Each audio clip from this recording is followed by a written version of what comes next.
Bem-vindo ao Papo Espírita, a espiritualidade na sua vida.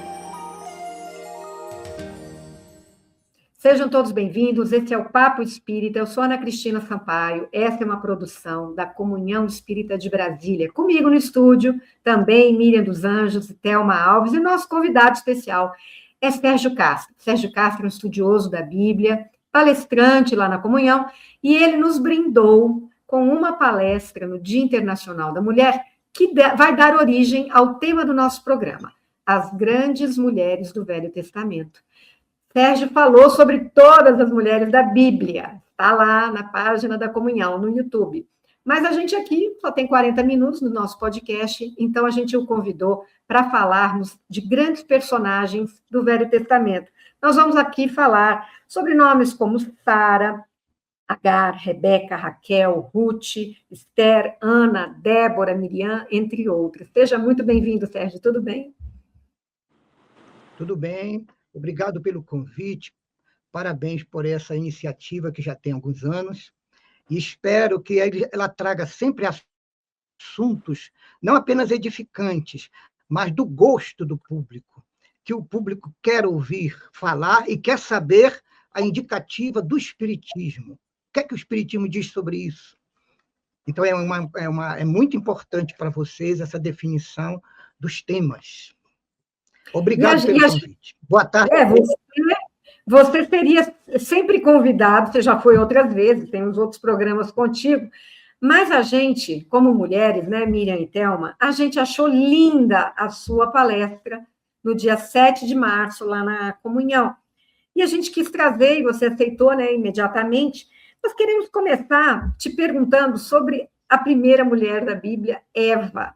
O que a gente pode falar sobre ela? Qual a importância dela para esse mundo cristão no qual estamos, Sérgio? Sim, dentro do simbolismo que é o judaísmo e o Antigo Testamento, muito simbólico. Eva representa a primeira consciência que teria a capacidade de desenvolver o futuro maior sentimento do amor humano, a maternidade. Gosto de dizer, brincando, que se fosse Adão que tivesse que parir, não existiria humanidade, porque o homem não é capaz desse sacrifício, desse esforço, desse amor. Eva foi considerada, então, criatura que Deus providenciou para auxiliar Adão, que é uma versão já vista dos seguidores da filosofia do javismo, lá do início. A outra filosofia, a eloísta, ligada a Elohim, dizia que não, que mulher e homem foram criados no mesmo tempo. E, para provar a vocês, vamos ler os versículos que dizem isso aqui na Bíblia, no mesmo livro de Gênesis.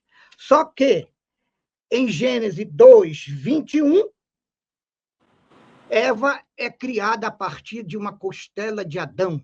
É um simbolismo para dizer que a mulher nasceu como dependente do homem. Mas, lá em capítulo 1, antes do capítulo 2, capítulo 1, versículo 27, está escrito assim, a partir do 26,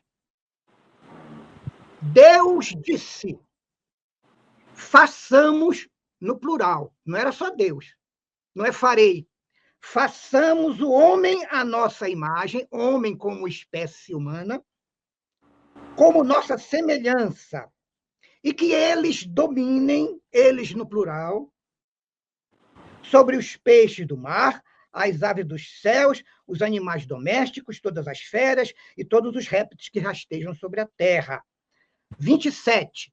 Deus criou o homem à sua imagem, a imagem de Deus ele o criou, homem e mulher ele os criou. 1:27, tá? Do Gênesis.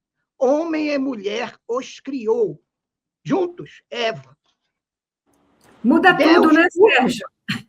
Deus os abençoou a ambos. E disse a eles: sede fecundos, multiplicai-vos, enchei a terra e submetei-a, dominai sobre os peixes do mar, etc, etc.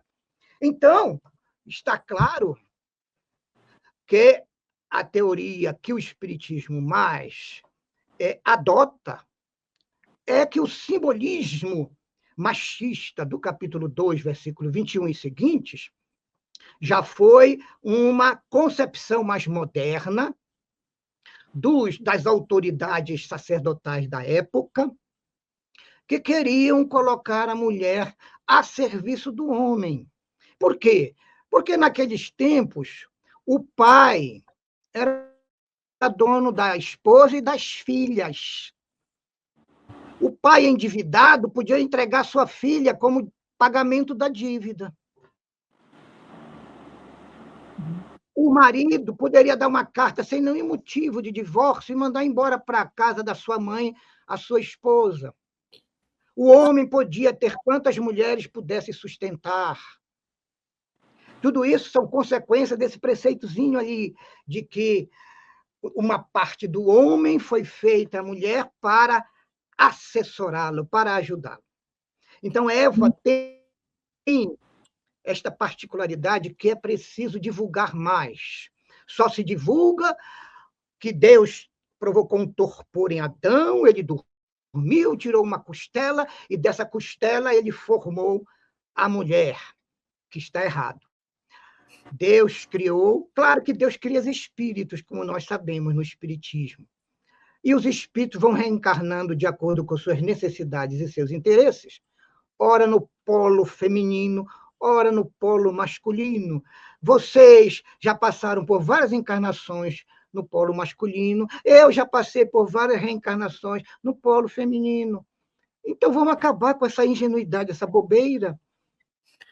É como diz a doutrina espírita, os direitos naturais da mulher são iguais aos do homem. Lá no Livro dos Espíritos, já vamos tratar desse assunto, em 1857. Nem existia o feminismo. E a doutrina espírita já estava colocando a mulher e o homem no mesmo patamar de direitos naturais. Então, Eva simboliza a nossa esperança de reencarnarmos, porque, olha, se fosse homem, não ia dar. E, Sérgio, é muito bom que você faz. A sua palestra foi maravilhosa, porque você resgata o papel feminino na história, né? E na história religiosa, né? Na Bíblia. E é interessante que só pensa no Adão, né? E a Eva foi uma consequência da criação do polo masculino. E, ao mesmo tempo, quando a gente pensa no Antigo Testamento, a gente vai ver filmes lindos hollywoodianos sobre Moisés, não é? E a gente escuta falar desse grande profeta, Moisés, mas a gente não tem essas referências femininas que que colaboravam, né? Para que eles fossem e exercessem o papel importante que ele teve há 430 anos, bem lá atrás, antes da que a gente conhecesse o cristianismo em si, né? Mas nos conta, já que você traz com tanta amorosidade esse papel feminino, Moisés, obviamente que ele tem o mérito, né, tem a responsabilidade dele na história, mas nos conta das mulheres que sustentaram e possibilitaram que ele conseguisse cumprir com a missão que ele tinha. Nos diz aí sobre as mulheres que estavam com ele, nos sustentando. Vamos tentar falar rapidinho. Joquebede, mãe de Moisés, diante do decreto de matar todos os filhos homens dos judeus escravos, decreto do faraó, ficou preocupada e escondeu o menino. Mas quando ele fez 3 meses, já não dava mais para esconder. A irmãzinha dele, Miriam, a nossa Miriam, que está aí no nosso roteiro, a Miriam deu a ideia, mamãe, a princesa com suas aias, suas servas, toma banho um pouco mais abaixo no rio. Vamos colocar o Moisés, não era Moisés o nome dele, vamos colocar a criança numa cesta com betume para não encher de água. e vamos colocar no rio. E a mãe deu a ela essa função. Foi Miriam que colocou a cestinha no rio para ser levada em direção à filha do faraó que se banhava com suas servas. Então, se não fosse Miriam, Miriam dos anjos, se não fosse a Miriam de Moisés, ele nem ficava adulto. Cortavam ele, criancinha.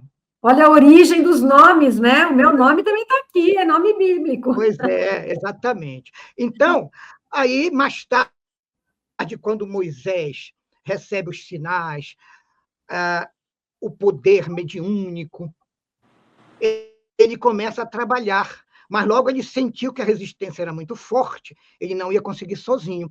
Então, diz o texto bíblico, pela primeira vez está escrito que uma mulher era uma profetisa, que era o caso de Miriam. Então, Miriam como profetisa, Arão como porta-voz, porque Moisés tinha problema de gagueira, e Moisés como médium poderoso, esses três é que conseguiram juntos o processo de pressão no faraó, a produção de todos aqueles fenômenos chamados de pragas, e, é claro, Moisés, então, conseguiu, foi aceito como líder. Miriam, então, cuidava da parte mais de união entre as famílias, porque Moisés falava com os homens. Mas quem cuida dos lares é a mulher. Então, Miriam fazia a ponte entre as mulheres e os problemas do lado, os filhos, e Moisés, como é que a gente vai levar isso tudo? Como é que a gente vai sair fugindo?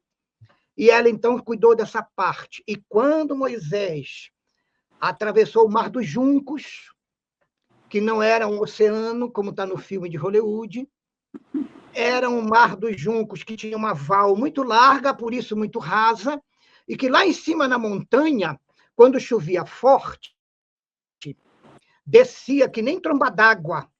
E aí sim, ali virava quase que um mar. Moisés, que pastoreava por dezenas de anos naquela região, conhecia os tempos do dia e os dias em que desciam essas tempestades. Então, ele aproveitou na parte da maior estiagem daquele lago, do Mar dos Juncos. Junco não dá em água salgada, só dá em água doce, por isso que os cientistas afirmam que é o Mar dos Juncos, e está bem no caminho da saída do Egito. Então, quando Moisés viu que era o momento propício, vamos! Aí passou todo mundo. Claro que não era nada seco, era um pouco de água. Era ruim passar com os cavalos, com os pesos dos jumentos, carregando peso, mas passaram todos. E começou, então, a água a aumentar, quando uma parcela de elite do faraó, não foi o exército do faraó todo, como diz a Bíblia, uma parcela de elite que o faraó mandou para trazê-los de volta, porque foram armados com bigas poderosas, rodas de ferro pesado. Quando eles entraram no val, ficou tudo atolado. E a água veio e derrubou. Claro que alguns morreram afogados, mas não matou todo o exército do faraó, como diz o texto e como os filmes de Hollywood mostram, porque os filmes de Hollywood, a produção é associada com as religiões dominantes, principalmente o Vaticano e a Igreja Católica. Eles contribuem para fazer o filme sobre Jesus, sobre Moisés, sobre a Bíblia. E aí, como eles contribuem, eles têm que pedir a versão que eles gostam. Então, Miriam é a primeira profetisa nomeada no texto bíblico do nosso Antigo Testamento. Profetiza, nos dias de hoje, médium. Sim. O Moisés era médium, e Moisés, em Números, capítulo 11, quando reúne 70 anciãos para transmitir o poder mediúnico para ele, que ele não aguentava sozinho, dois escolhidos ficam na aldeia, no acampamento, e não vão ao tabernáculo, que era a 300 metros de distância. E aí alguém corre lá e conta: Moisés, meu senhor, Eldade e Medade, que foram escolhidos como anciãos para receber os dons do Espírito, estão lá profetizando, falando. E aí Josué, que era o secretário de Moisés, disse: meu senhor, manda proibi-los, porque eles não vieram para o tabernáculo. Aí Moisés diz assim, gente, está lá no capítulo 11 de Números. Você está com ciúme por minha causa, Josué? Oxalá todo o povo de Israel fosse profeta. Na nossa linguagem, queira Deus que todos fossem bons médiums. Uhum. Então, e na travessia foi Miriam quem coordenou a reaglutinação das famílias, porque todo mundo correndo espalhado. Criança foi para lá, o pai não sabia onde estava, a mãe também não. Isso depois vai se repetir com Jesus. E aí ela aglutinou as famílias, porque conhecia as mulheres, e resolveu fazer uma festinha. Pegou o pandeiro dela, começou a bater e cantar louvores. E a mulherada sabe que, né, uma música que possa dançar, não há mulher que aguente. Aí todos já correram, foi uma grande festa. Sérgio, eu me encantei com a história de Moisés, porque é uma história que a gente vê muito, né, no cinema, mas atropelei a história. Né? Atropelei antes de Moisés, tivemos Abraão e as mulheres que ajudaram Abraão, como Sara e a serva Agar. Desculpem, né? Eu fiquei assim, você falou de Eva e Adão, eu me empolguei me lembrando de Moisés, mas atropelei a história de Abraão. Foi um atrativo do seu nome, que também é Miriam. Sim. Então, vamos lá. Antes de Miriam, nós temos Rebeca, que foi procurada para ser a esposa de Isaac, filho de Abraão e de Sara.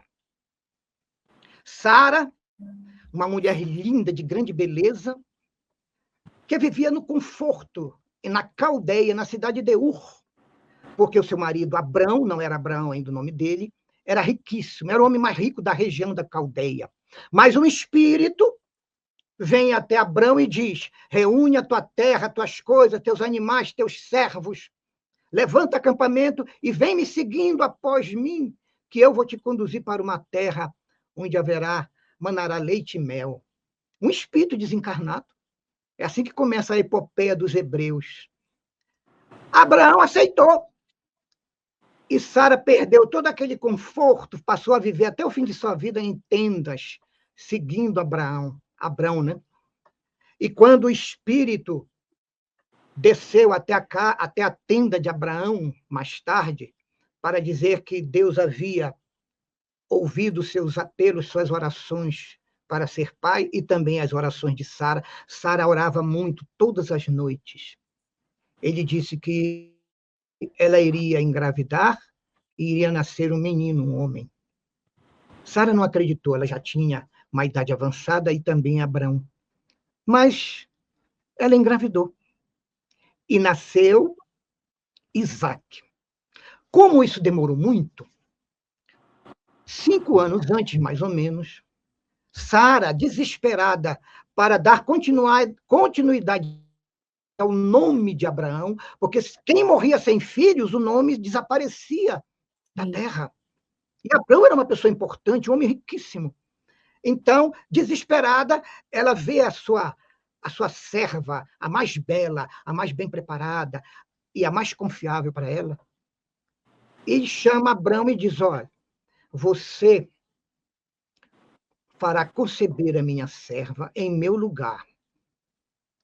Era uma mãe de aluguel, gente. E, quando a criança nascer, segundo a tradição dos nossos costumes, eu estarei lá aparando a criança. Eu serei a primeira pessoa que tocarei na criança. Era o símbolo judaico para que uma mãe fosse mãe natural de um filho que não foi seu, foi de outra. Uhum. Era o símbolo judaico. Não tinha... Aí ela cumpriu. E aí deram a esse menino o nome de Ismael. Quando ele está um pouquinho crescido, nasce Isaac. E aí houve um constrangimento, aconteceu um problema. O primogênito real de Abrão era Ismael. Mas Sara, que era a esposa legítima, queria a primogenitura para Isaac. Então, aquilo foi crescendo num clima de constrangimento e de conflito. Elas começaram a discutir, a ter desavenças, e então ela convence Abrão a mandar embora Agar, a mãe. e Ismael, o filho. Abraão dá um grande dote para eles viajam em direção ao leste, mas encontram lá na frente comunidades e aldeias. E lá eles se desenvolvem, vão crescendo e vão formar, segundo os estudiosos, o povo ismaelita, que séculos depois dará origem ao povo árabe. Por isso que eu disse na palestra que não sei por que brigam árabes e judeus, que eles têm o mesmo pai. É coisa de irmão, né? É coisa de irmão.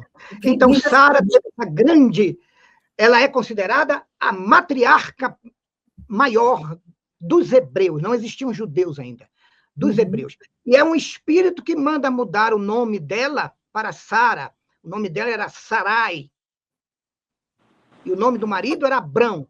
Está lá na Bíblia. Foi um espírito desencarnado que mandou Abrão virar Abraão e Sarai chamar-se Sara, conforme nós todos conhecemos. Então, ela foi a primeira organizadora da futura nação judia. Ela é muito amada por isso.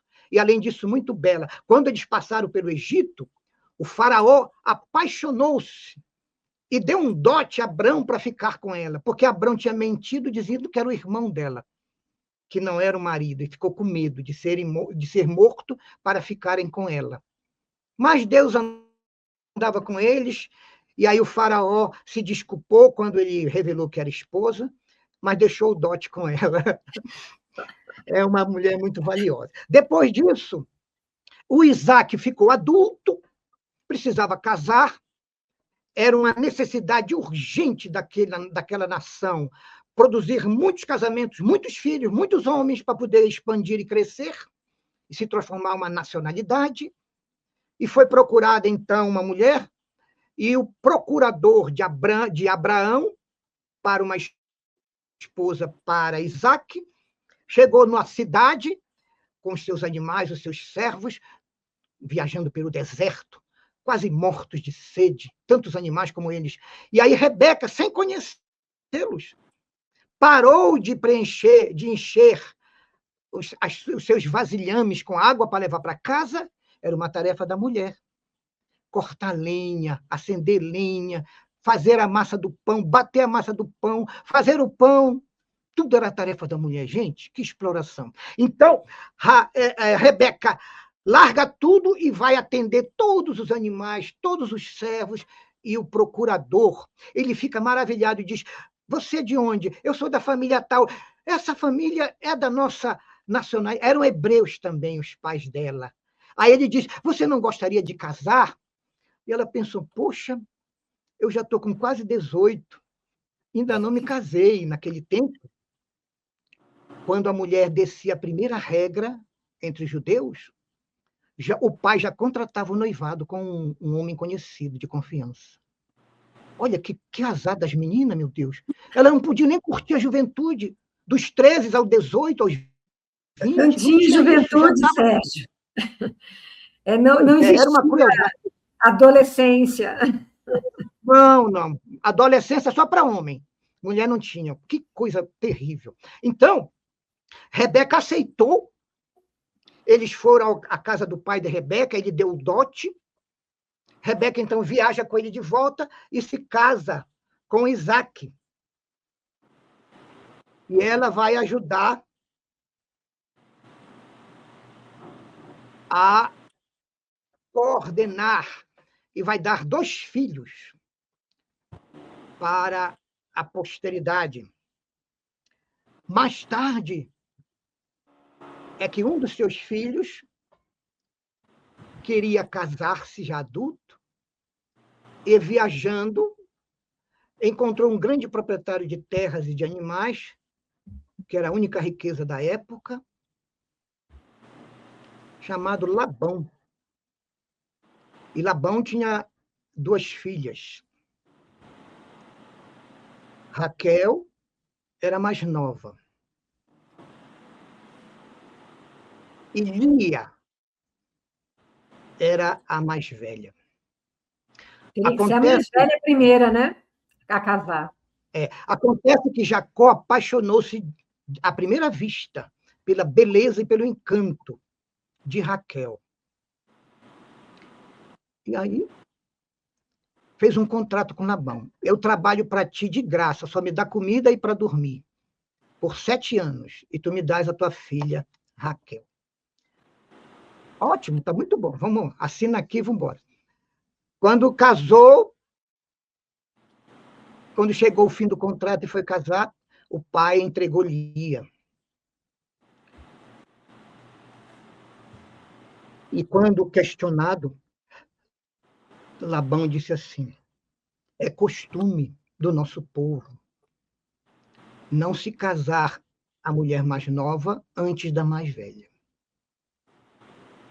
Então, na verdade, você trabalhou para casar com a minha filha mais velha. Acontece que existia uma coisa no coração do Jacó. Era o amor. Então, ele disse, então eu trabalho mais 7 anos no mesmo sistema e você me concede a Raquel no final. Então, parece ser o primeiro caso romântico da Bíblia. Um De verdadeiro amor, né? Pois é.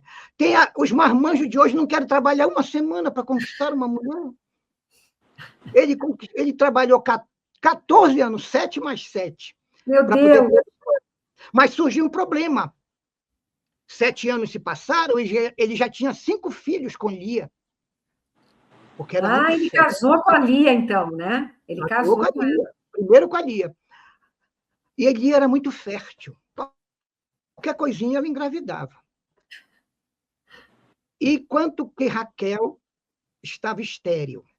Os anos se passavam e ela não engravidava. Aí entra a grande virtude dela, a fé.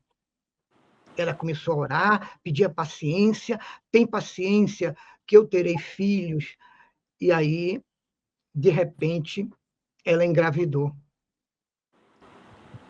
E pôde, então, dar a Jacó um filho, que é um dos mais, que tem a história das mais belas do Antigo Testamento. José, o primeiro filho deles, que se tornou o governador do Egito. José do Egito, tem 3 capítulos contando a história de José no Egito. Ele se tornou muito poderoso, confiável para o faraó, e o faraó nomeou a segunda pessoa de todo o império, José, um judeu, que acabou ajudando a sua família, e ele foi o responsável para trazer para o Egito todas as tribos e clãs de hebreus, que lá no Egito, por 430 anos, se multiplicaram tanto que já tinham mais judeus do que os próprios nacionais do Egito, o que provocou o decreto que nós já antecipamos, pela bondade da Miriam, a Miriam de hoje da comunhão, e não a irmã de Moisés, nós já antecipamos que, então, o faraó teve que tomar uma providência de tem que parar de nascer homem, se nascer mulher não tem problema, porque senão, logo, logo eles se organizam e nós não temos como. É um problema muito estudado na sociologia, um problema sociológico. Os quistos. Povos em grande número que vêm para um país pequeno e se multiplicam, é uma ameaça para o país, para a nacionalidade. Tá certo? Então, o outro filho dela, Benjamim, o segundo filho de Raquel, que foi o pai do clã da tribo de Benjamim, da qual o maior exponente da história da tribo de Benjamim é Paulo de Tarso. Olha a origem de tanta gente, né? Que a gente conhece, né, Sérgio? Sim. Olha, uma coisa interessante. Já é um grande fato mulheres daquela época e deste povo terem seus nomes anotados constando da história. Porque a história era escrita por homens, contando os feitos de homens, as vitórias em guerras, as relações com Deus, os grandes sacerdotes e os grandes profetas. E cadê a mulher? Nós já temos aí profetisa, agora temos a mãe de José, o homem mais importante de todo esse período para os futuros judeus. Temos Rebeca. Temos a mãe de Moisés. Já falamos da Miriam antecipadamente, que trabalhou muito na parte administrativa. E agora, nós vamos para uma outra mulher importante. Raabe. Ela morava em Jericó. Moisés havia morrido, Josué assumiu o comando, e eles estavam no Monte Nebo, onde Moisés morreu, e lá no vale, lá embaixo, era Jericó. É uma cidade que está abaixo do nível médio do mar, a cidade de Jericó. Eles teriam que descer, mas eles não conheciam nada. Mandaram espiões à cidade, disfarçados. E quem acolheu esses espiões foi Raabe, que está escrito assim. Raabe era uma prostituta em Jericó. Aí todo mundo, ao ler essa palavra, já classificou a pessoa. Era uma mulher da vida, de má vida. Ou, como dizem os eufemistas, mulher de vida fácil. Como é que pode ser uma vida fácil de uma mulher de programa, gente? É só homem para inventar essas coisas. É um eufemismo. Mulher de vida. Só que acontece que tem um porém. Quem estuda o simbolismo judaico vê que os judeus chamavam de prostituição as pessoas que adoravam vários deuses. Então não era o que a gente pensa. Pode ser. Olha só. Os judeus marcavam uma pessoa que não era adoradora de Yahvé, o Deus único, porque adorava outros deuses, um monte de deuses, você se prostituiu, a sua alma se prostituiu, porque adora deuses falsos e não adora o Deus único. Então, nós temos que ter cuidado quando estiver a palavra prostituta, para não imputar a alguém que não era uma pessoa de programas sexuais, mas é que não era judia e não adorava o Deus Yahvé, que era o caso de Raabe. Ela era de Jericó, ela era pagã, adorava vários deuses. Bom, isso é só um porém. Aí ela acolheu os dois e pediu a eles, contou a eles todas as nuances, os segredos das entradas da cidade, do muro, o famoso muro de Jericó. E eles, então, passaram alguns dias com ela e foram embora. E prometeram que, quando invadissem Jericó, iriam preservar ela, a mãe, o pai, os filhos, descendentes, toda a família dela. Ela fez isso para salvá-los. Conforme aconteceu. E, mais tarde, quando os judeus se instalaram em Jericó, ela vem conhecer um dos filhos, depois de Benjamim, depois de José, um dos filhos dos judeus, chamado Boaz, B-O-A-Z, que era um descendente e era um homem também de posses. E ela, então, se casa com Boaz, forma uma família normal e tem filhos. O que me fez desconfiar de que aquele adjetivo de prostituta se referia à fé da alma de Raabe, e não a uma profissão de meretriz. Agora, se tiver escrito meretriz, não tem como fugir. Uhum. Mas se tiver escrito prostituta, cuidado, que pode ser com relação à alma. Então, eu considero Raabe muito injustiçada. Mas ela e Boaz são bisavós do futuro rei Davi. Um dos filhos de Raabe é Jessé, e o filho de Jessé é Davi. Então, Boaz e Raabe... Sérgio, eu vou passar um pouquinho para a Thelma, que acho que ela tem alguma pergunta aí. É mesmo, eu estou falando como se fosse uma palestra, desculpa. Mas pode... Vai, Thelma. Essa pergunta. Não fala nada, fica quietinho. Agora sim, agora te ouvimos. Pode falar. Então, nós estamos em Raabe, que foi a auxiliar da fixação dos judeus em Jericó. A próxima é Débora. Diga aí, Thelma, o que você quer saber? Nesse processo todo dessas mulheres, até sobre essas histórias, o que também nos leva a entender que assim, elas lutam muito com infertilidade, né? E essa questão da infertilidade é muito assim impactante para essas mulheres, né? Não, e por contexto familiar vamos dizer, de continuidade, né? na família. E eu queria que você abordasse um pouquinho, porque elas lidam com isso de uma forma de ter fé para conseguir ter um filho, né? A fé é muito marcante, a fé e a intuição, né, Sérgio? É um problema estrutural, sociológico. Olha só, os judeus, para serem nação, precisavam de gente. Eles investiam pesado no casamento e em muitos filhos, muitos mesmo, quantos mais pudessem. E a maioria, e se pudesse, a maioria de homens, para serem futuros membros do exército. Então, era uma questão fundamental de sobrevivência da nação, do povo judeu.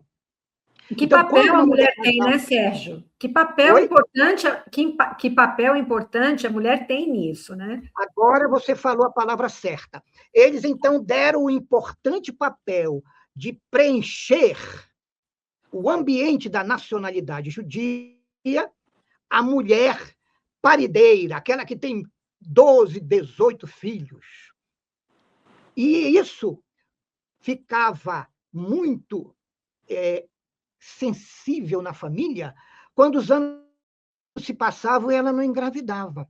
Uhum. E aí os sacerdotes começaram, isso lá logo depois de Moisés, começaram a culpar a mulher que não paria, que não engravidava, que era uma amaldiçoada de Deus. Na cabeça deles, ela teria feito alguma coisa que Deus estava castigando agora, que ela não podia dar filho, produzir filhos. E se o problema era... A mulher pensa assim, né? Acho que tem muita mulher que até hoje pensa assim. Muito bem lembrado. Até hoje, muitas pessoas pensam isso, que é castigo de Deus. Deus não castiga. Mas, se o problema era com Deus, como é que a gente pode resolver? Com fé e oração.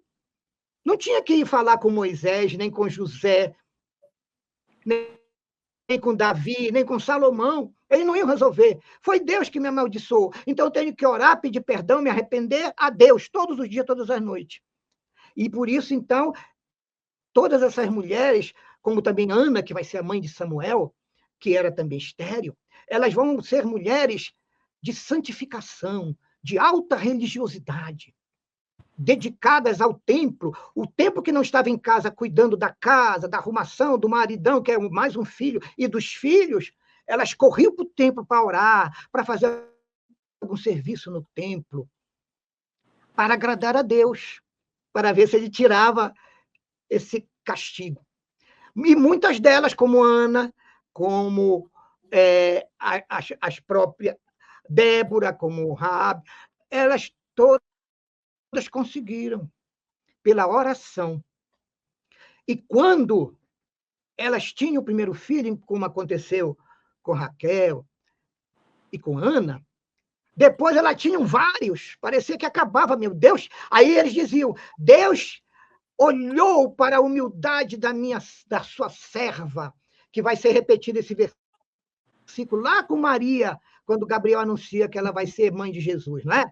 Muitos versículos que estão no Novo Testamento são uma cópia, às vezes fiel, às vezes modificado, de frases famosas do Antigo Testamento. Então, o que disse Ana e o que disse Raabe e outras mulheres que eram estéreis e passaram a produzir, ficou marcado no pensamento judaico das mulheres, pensamento feminino judaico.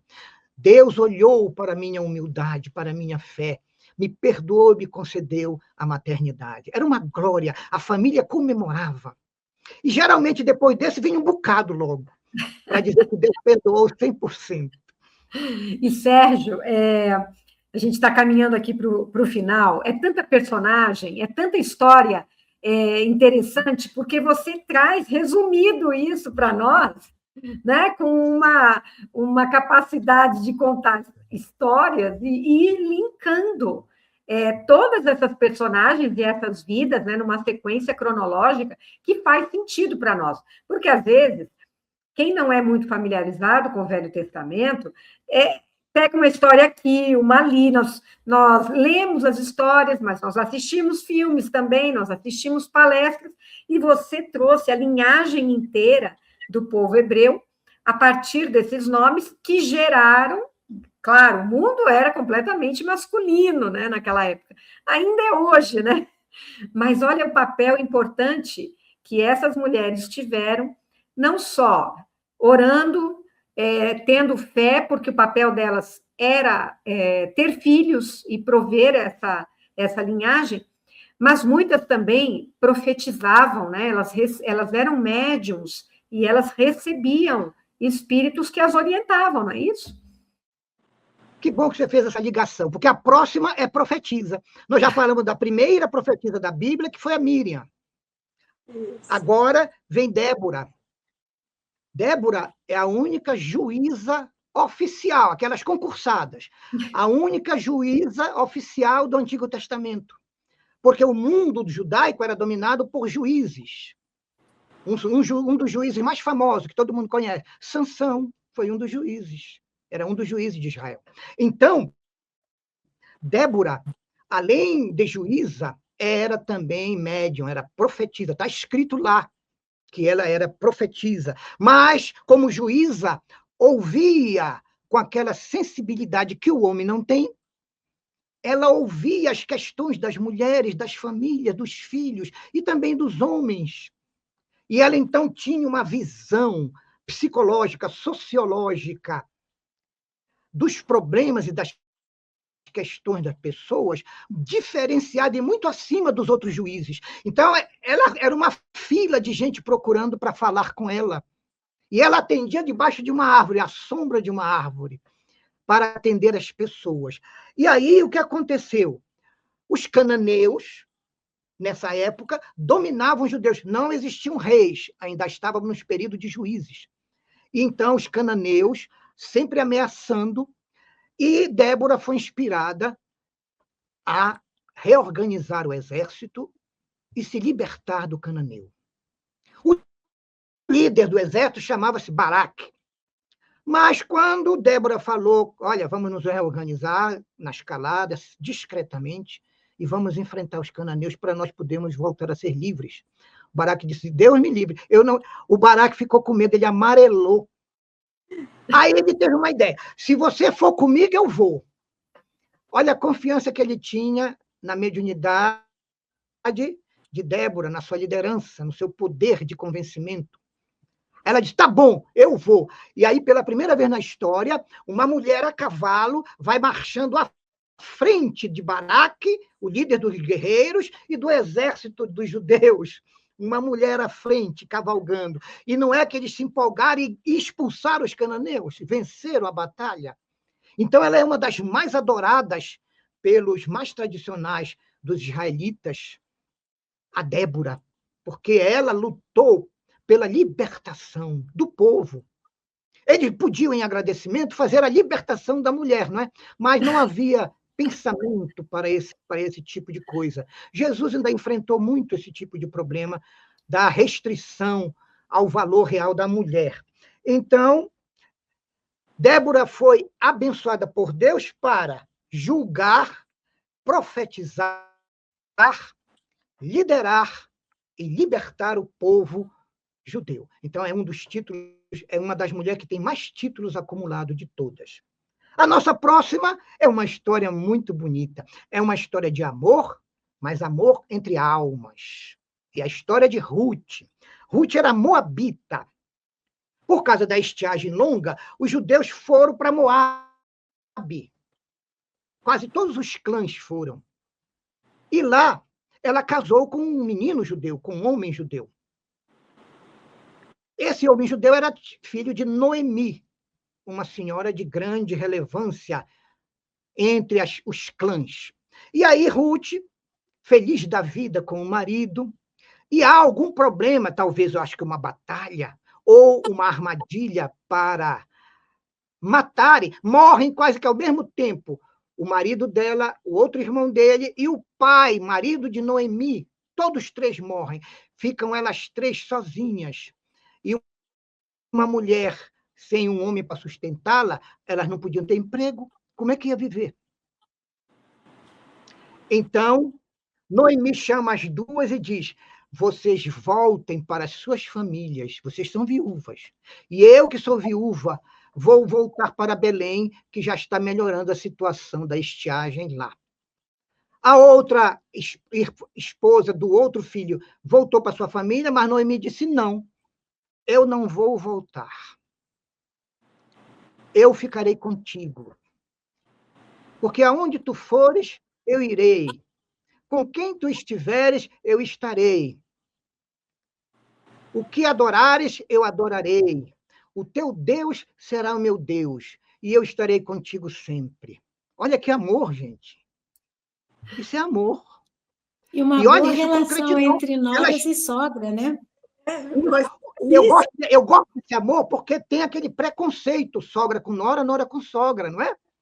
Mas as noras se esquecem que amanhã elas serão sogras. Então, é melhor a gente parar com isso e estudar a história de Ruth, porque elas foram para Belém, chegou lá, o que a gente vai fazer? Noemi já era senhora.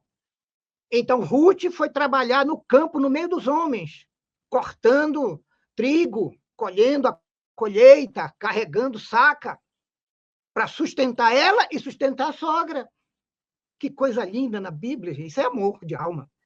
Só mulher mesmo, né, Sérgio? É. E aí que Ruth conhece realmente o seu marido, se casa, leva para sua casa Noemi e elas ficam juntas. Então, mesmo sendo moabita, agora que ela era seguidora do Deus dos judeus, ela foi aceita, foi considerada e valorizada como uma mulher de fibra, de luta. E a próxima, nossa querida Ana, em homenagem a Ana Cristina. Ana era a primeira esposa de Elcana, um homem muito rico também. Elcana casou, mas Ana não dava filhos, outra estéril. A segunda esposa, já que ela não dava filho, ele casou de novo com outra. Chamava-se Penina, e era daquelas férteis, tocava no marido e engravidava. Então, ela teve 5, 6 filhos. Enquanto isso, Ana não tinha nada. Então, ela foi ao templo, orou, ela ia sempre, mas dessa vez ela chorou muito, pediu aquele arrependimento que vem da alma. O Senhor ouviu a sua oração, ela engravidou e disse: se eu engravidar e o filho for homem, eu te prometo, Senhor, ele será consagrado ao templo, eu te darei o meu filho. Ele nasceu, chamou-se Samuel. Quando ele tinha 3 anos, ela o entregou ao sacerdote Eli. Ele passou a morar no templo, trabalhar no templo, e se tornou o grande sacerdote, o grande profeta Samuel. Samuel encerrou o período de juízes, e como ele era médium, profeta médium, o Senhor disse a ele: serás procurado para estabelecer um rei em Israel. E quando isso acontecer, eu virei contigo para escolher quem será. O Espírito. Não deu outra. As pessoas foram a Samuel e disseram: todos os povos têm rei, queremos um rei. Ele disse, então: eu irei orar ao Senhor. Orou, o Senhor diz: manda que se apresentem os candidatos. E aí, mediunizado, Samuel foi impondo as mãos em cada um deles. Quando impôs as mãos sobre a cabeça de Saul, novinho, o Espírito disse: é este será o primeiro rei de Israel. Aí Samuel pegou, tirou da sua sacolinha, sua porchete da época, tirou da sua porchete um tubinho com óleo e ungiu Saul como o primeiro rei de Israel. E passou a ser o conselheiro real. Até que Saul desandou, já muito maduro, quase cinquentão, desandou, perdeu a guerra para os filisteus, morreu. Antes que pegassem ele, ele se matou. E então o Espírito disse: a geração de Saul não continuará realeza. Ela será de outra formação originária. E aí Samuel vai procurar e é indicado, mandado ir na casa de Jessé. Jessé tinha vários filhos, eles se apresentaram, Samuel foi impondo as mãos, o Espírito disse: nenhum deles é o rei que eu procuro. Aí a mãe, a esposa do Jessé, disse: nós temos um filho muito novinho, caçula, que fica cuidando das nossas ovelhas lá no campo. Mande buscá-lo. Não queriam mostrar, porque ela amava muito o filho. Como se chama o seu filho? Ela disse: meu filho se chama Davi. Mande buscá-lo. Ela mandou buscá-lo. Quando ele entra, fez as abluções, que são as lavagens, tomou banho, botou roupa limpa, se apresentou a Samuel. Samuel estendeu a mão e o Espírito falou: este é o novo rei, a nova linhagem dos reis de Israel. Aí Samuel ungiu Davi como sucessor de Saul. E por fim, chegamos ao rei Davi. Esther era judia, mas os judeus tinham sido aprisionados, dominados pela Babilônia, e vieram os persas, venceram os babilônicos, e os judeus moravam lá.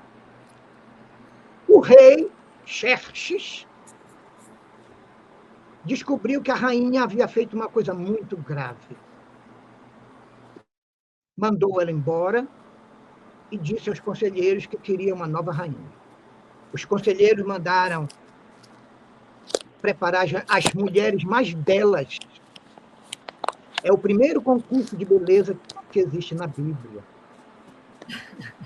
E aí elas ficaram alinhadas, mas quando ele bateu o olho em Esther, ele apaixonou-se. Amor à primeira vista. Esther era órfã de pai e de mãe. Quem criou Esther foi o seu primo mais velho, chamado Mordecai. Mordecai disse a ela: se tu fores a escolhida, porque tu és muito bela, e ela era mesmo, não reveles que és judia, a não ser quando tiveres certeza que o rei te ama. E ela então ficou calada. Quando mais tarde, em conversa com o rei, na alcova, ela contou que era judia, mas ele nem ficou tranquilo. Acontece que o primeiro-ministro da Pérsia, chamado Ramã, com H, Ramã, odiava os judeus e odiava Mordecai, que era o líder dos clãs dos judeus. E então deu muito vinho para o rei, embebedou e fez ele assinar um decreto que marcava uma data na qual todos os judeus deveriam ser mortos, assassinados. Os judeus contaram isso a Esther. Ela tinha muita fé. Todas essas mulheres eram mulheres de fé. Então ela disse: nós vamos orar e jejuar por 3 dias, pedindo ao Senhor que nos ajude. Todo o povo, todas as casas judias e a própria Esther no palácio jejuaram e oraram por 3 dias. No 4º dia, ela convidou o rei para um banquete, fez as coisas que ele mais gostava. Ele se saciou, ficou muito feliz. 2 dias depois, ela fez um outro banquete, melhor ainda. E no 2º banquete, ele estava extasiado. Ela disse: olha, eu queria te contar uma coisa. Nós estamos prestes a morrer, inclusive eu. O teu ministro te fez assinar um decreto injusto para que em determinada data o nosso povo fosse exterminado. Será um grande massacre. Inclusive eu, que sou judia, como você sabe. Ele ficou furioso porque foi enganado pelo ministro. Mandou buscar o ministro e mandou enforcar o ministro na forca que ele tinha construído para Mordecai. O judeu gosta de botar essas histórias para dizer que Deus está sempre do lado dele, né? Deus está sempre do nosso lado. Mas Deus está em todos os lados. Então, Esther, recebeu um novo decreto dando liberdade. E quem quisesse podia voltar para a Palestina. liberando todos os judeus que quisessem sair. Aí muitos voltaram da Babilônia para a Palestina e poucos ficaram lá. E todos eles oravam e agradeciam a Deus por Ester, uma rainha da Pérsia, mas que era judia. E assim termina essa saga, Sérgio. Depois você começa o Novo Testamento, né, com Maria. Depois de Ester, é como eu falei a vocês, o máximo que se poderia falar era de Abigail, que é lá do tempo de Davi, cujo marido muito violento e também alcoólatra, que batia nela, aquele velho problema que até hoje persiste. E ele arranjou encrenca com o rei Davi, negando-se a ajudar os seus soldados a dar-lhes alimento e água. Davi ficou furioso e ia mandar um exército de elite para a casa de Nabal. Nabal era o nome dele. Ela soube, saiu correndo, foi falar com Davi. Quando Davi viu aquela mulher linda, é imponente, não é, gente? Uma mulher linda entra no ambiente, todo mundo para. Não tem jeito. Quando ela entrou, Davi ficou, meu Deus, o que é isso? Aí ela disse, eu posso falar com você. Eu queria lhe pedir perdão. Foi uma ideia ruim. Ela até se culpou. Ele sabia que não foi ela, porque ela não era cruel. Mas ela assumiu a culpa por Nabal. Davi ficou tão impressionado com a gentileza, a bondade, a fineza no trato. Era uma mulher fina, casada com um ignorante. Vocês já viram isso, não é coincidência não, né? Tem muito. Então, Davi impressionou-se e disse, eu perdoo. Pode ir tranquilo, não acontecerá nada com você. Quando ela reuniu a família e contou, foi uma festa. Ela foi homenageada. Mas 2 semanas depois, deu um ataque do coração no Nabal. Acho que de tanto mal que ele sentia, acabou com ele mesmo, como é o normal. E ele morreu, e quando ela ficou viúva, Davi soube, mandou uma comitiva buscá-la para ser uma das suas esposas. Então, ela ficou sendo a esposa de Davi. Abigail. Com isso falamos de 10 mulheres, grandes mulheres da Bíblia, cujos descendentes, maridos e filhos foram de grande importância para a história de Israel e também de grandes exemplos de virtudes para as mulheres cristãs de hoje. Desculpe eu ter me alongado tanto. Imagina, Sérgio, você contou uma história que eu acho que a grande maioria não conhece dessa forma, né? E sendo que a gente agora está olhando pelo lado feminino. Sempre os homens, né, fazendo as guerras, conquistando, e assim na história do povo hebreu, né, e depois dos judeus, mas de repente a gente vê a história dessas mulheres tão importantes, tão guerreiras, tão cheias de fé, e interferindo, né, e mudando os rumos da história de uma forma que a gente não percebe se a gente não olha por esse lado, né, Thelma e Miriam? Elas conseguiram, Ana, vencer as condições adversas. Exato. Psicológicas, sociológicas, econômicas e profissionais.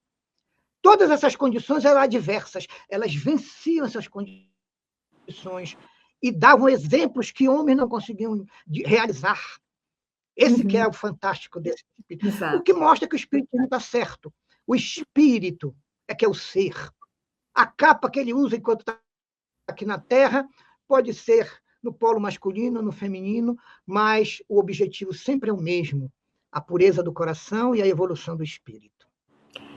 Muito obrigada, meninas. Obrigada pela participação de vocês. E, Sérgio, muito obrigada. Você vai ser convidado em breve. A Miriam vai conduzir um bate-papo com você a resolver a data para falar das mulheres do Novo Testamento. Vamos conversar a partir de Maria, mãe de Jesus, e temos várias figuras que você traz, né, na sua palestra. São três? Só Maria, são 3. Maria de Nazaré, Maria de Magdala e Maria de Betânia. Só Maria. Vai ser um bate-papo. Só de Maria, depois tem outras. Vai ser um super bate-papo, e aí o espírita, ele conhece mais essa história, porque a gente se aprofunda mais, né, na história do Novo Testamento, mas a gente queria contar também todo esse lado, às vezes ignorado e não tão valorizado dessas figuras femininas na Bíblia, lá na história do povo hebreu. Sérgio, muito obrigada. A gente quer convidar as pessoas que gostaram desse tema a irem a assistir a palestra que o Sérgio tem no canal Comunhão Espírita de Brasília. Busquem lá, Grandes Mulheres na Bíblia. Nós estamos no canal TV Comunhão, é o programa Papo Espírita, e vamos ao ar às quintas, 18h45. Continuem conosco, porque em 2 ou 3 semanas, o Sérgio volta para falar sobre esses outros nomes do Novo Testamento. Muito obrigada a todos vocês. Muito obrigado. Também muito obrigado, Ana Cristina, para vocês terem a prova de que as mulheres já estão dominando o mundo há algumas décadas. Estou aqui sozinho, com 3 grandes mulheres da doutrina espírita e da comunhão. Tchau, gente. Valeu. Muito obrigada, Sérgio. Um grande abraço para você, meninas, e para vocês de casa também. Até lá.